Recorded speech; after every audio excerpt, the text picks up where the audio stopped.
iPad အတွက် GD11 ကိုရွေးပြန်တော့လေ home ပြန်ထွက်တဲ့ key ကမပါဘူး11 plus ကြတော့ home တော့ပြန်ထွက်လို့ရပါရဲ့ခေါင်းကကြတော့ metal tip လေးတက်လို့လည်းမရပြန်ဘူးအဲ့တော့ metal ခေါင်းလေးလေးတက်လို့ရတယ် home threaded shortcut key လေးပါတဲ့ GD13 ကိုရွေးပြန်ရင်ကြတော့လေ iPad 11မှာ wireless charging support မပေးပြန်ဘူးအဲ့ဒါဆိုရင်ဒီ pen 3မျိုးလုံးရဲ့ feature တွေအကုန်ပါတဲ့ဆယ်လေးရှိပါတယ်သူကတော့ CD3295 ပါ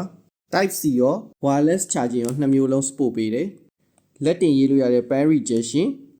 pen degree စောင်းနေစောင်းတယ်လို့မှင်းလုံးအကြီးအသေးပြောင်းလို့ရတဲ့ tail function ရေးလိုက်တဲ့စာကိုစလုံးပြောင်းပေးတဲ့ scribble function တို့ပါဝင်ပါတယ်ဒါအပြင် Bluetooth နဲ့ချိတ်ပြီးတော့ home screen ကိုပြန်ထွက်တဲ့ shortcut key လေးပါတာမို့လို့ smart ကြ home ကိုပြန်ထွက်လို့ရပါပြီနောက်ပြီးသူ key ကတစ်ချက်တင်မဟုတ်ဘူးနှစ်ချက်နှိပ်လိုက်မယ်ဆိုရင်လေ recent application တွေကြည့်လို့ရတာမို့လို့အဆင်ပြေပါတယ်iPad တီးသန့်သုံးတဲ့ pencil ဖြစ်တာမို့လို့ iPad model 2018အထက်အကုန်လုံးမှာအသုံးပြုလို့ရပါတယ်ဈေးလေးကိုတော့ comment မှာပြောပြပေးထားပါတယ်မှာယူလို့ရဆိုရင် Home Paradise online shop page မှာ in stock ဝယ်ယူရနိုင်ပါပြီခင်ဗျာ